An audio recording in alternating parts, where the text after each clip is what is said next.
Hi everyone. So this is our TV, OLED TV from I think it was 2019 or 2020. Initially, we had the 65-inch model. It was the C8, I think it was, bought from John Lewis, and it played up a little, and what happened was they ended up replacing the TV. At the time, the model that was available was the C9, and they had upgraded us to the C9. So we've had that for some time now, and just last week I decided to upgrade. So what we have now is the LG OLED Evo AI, and it's the C5, as in the C range again, and it's the C5 model. More importantly, okay, I've gone for the 77-inch this time. Okay, anything larger in this space, I think will start looking slightly silly. Okay, but that's what we've gone for. It's this year's model. Okay, and just a couple of things worth noting on the box, which is the processor. Okay, I think they're Alpha 9, I think, or A9 processor, as well as brightness booster that my original TV didn't have, which should be useful because our living room does get bright. And then we have Google Cast, Apple AirPlay, and works with Apple Home as well. Okay, so I'll slowly unbox it and have it set up on the stand for you to see. Okay, and maybe show you the difference in size as well, whilst I've still got the 65-inch C9 from several years ago. So taking the box off, from the top reveals the TV. It has foam all around it, at the back as well, just to keep it safe from any damage during transport. Okay, and the top two foams ended up containing, okay, it has some stuff in here. I guess that's the remote, and some panels that covers, we'll find out anyway, but by the looks of it, two panels that we'll have to put on the back of the TV. So we've just unpacked the TV stand.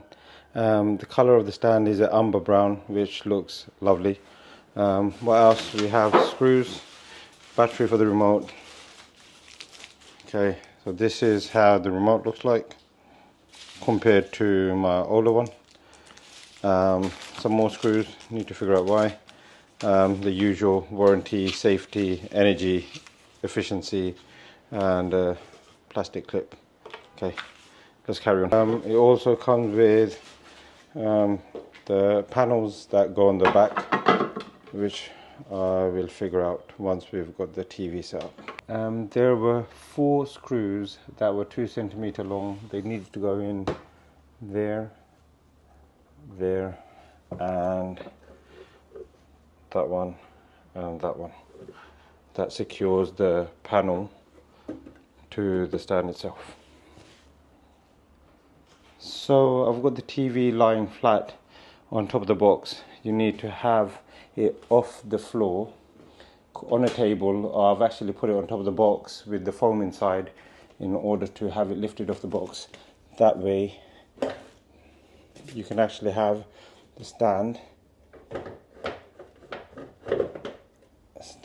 there with this bit dropping in order to be able to screw it in, which I'm going to do with these 4 screws with the washers.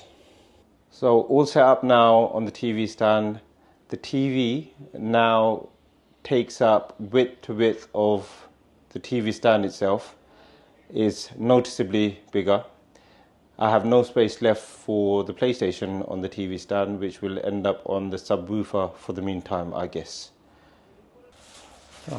I'm not sure if it's clear to see, but the back of the TV is textured, and the actual stand is in the color umber brown, which looks quite nice compared to what I've had before, which has been silver always.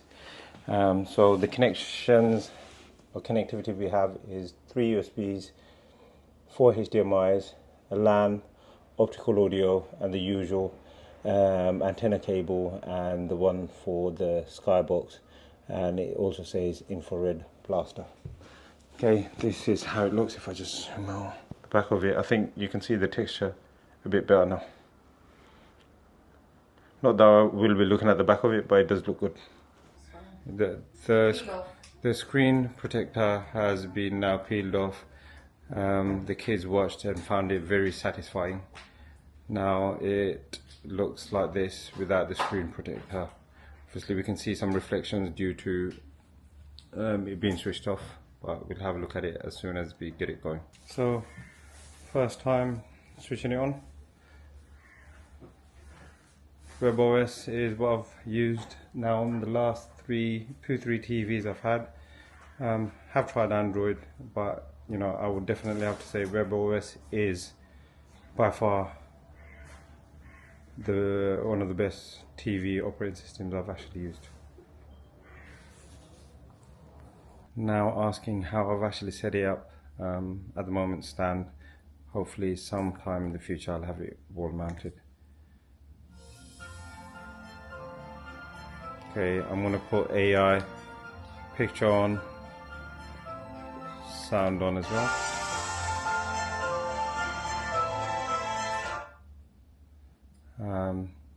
Set always ready and enjoy special experience whenever turning the TV. Set the always ready so that even when the TV is off, you can enjoy artistic works, AI images, and so on. I can change it if I go on to always ready. I'll leave it as always ready. Why not utilize the features? Fair enough. Power consumption. Obviously on that setting it will have or use up slightly little bit of power. Control.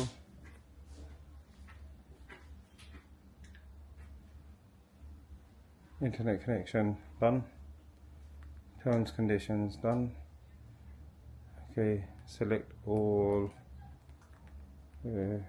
Select all. Oh, there you go. Trying to get to. Select all and agree. User environment, it will be set up automatically after checking the device connected to the TV. After connecting the device with the TV and the HDMI cable, turn the power on. The PlayStation. Okay, I'll just quickly connect that.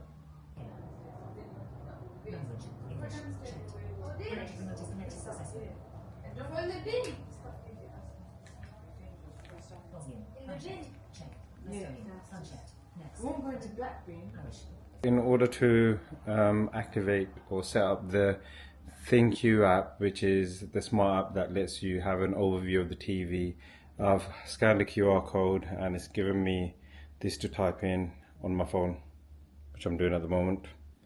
So let's get that done.